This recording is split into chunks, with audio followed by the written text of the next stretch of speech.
भारतामध्ये पाकिस्तानकडून होणाऱ्या अतिरेकी कारवायांवर प्रत्युत्तर म्हणून ऑपरेशन सिंदूर मार्फत पाकिस्तान आणि पीओके म्हणजेच पाक व्याप्त काश्मीरमधील 9 अतिरेकी तळांवर भारताने एअर स्ट्राईक केला आहे। न्याय मिळाला, जय हिंद असं म्हणत भारतीय लष्कराने त्यांच्या अधिकृत वेबसाईटवर हे जाहीर केले। पहलगाम हल्ल्यानंतर पाकिस्तानला चोख प्रत्युत्तर द्यावं अशी भारतातल्या प्रत्येक नागरिकाची इच्छा होती। बघा, आपण पहलगाम हल्ल्याला प्रत्युत्तर द्यावं अशी इच्छा व्यक्त केली, अतिरेकी हल्ल्याचा निषेध केला आणि भारताने पाकिस्तान सोबत 2 हात केले सुद्धा।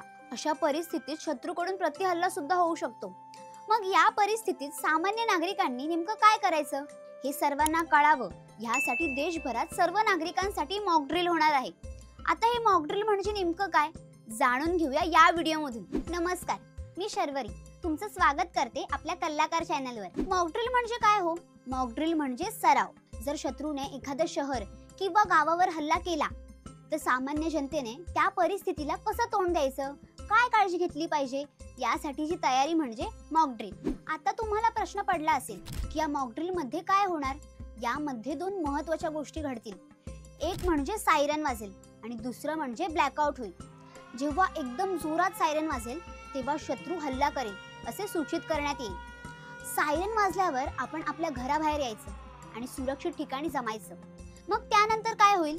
ब्लॅकआउट होईल, म्हणजे शहरातील गावातील सगळ्या लाईट्स बंद होतील। कारण चुकून का होईना एक जरी लाईट सुरू असेल तर हवाई हल्ला करणाऱ्या शत्रूला कळेल की इथे मनुष्य वस्ती आहे आणि ते आपल्या शहरावर गावावर बॉम्ब हल्ला करू शकतात। म्हणून आपण सगळ्यांनी आपल्या घरातल्या सगळ्या प्रकारच्या लाईट्स बंद ठेवायच्या, अगदी मेणबत्ती सुद्धा पेटवायची नाही। हे सर्व आपण करायचं कारण म्हणजे आपण सगळे सुजाण नागरिक आहोत। यामध्ये सुजाण नागरिक म्हणून आपली काय भूमिका असली पाहिजे?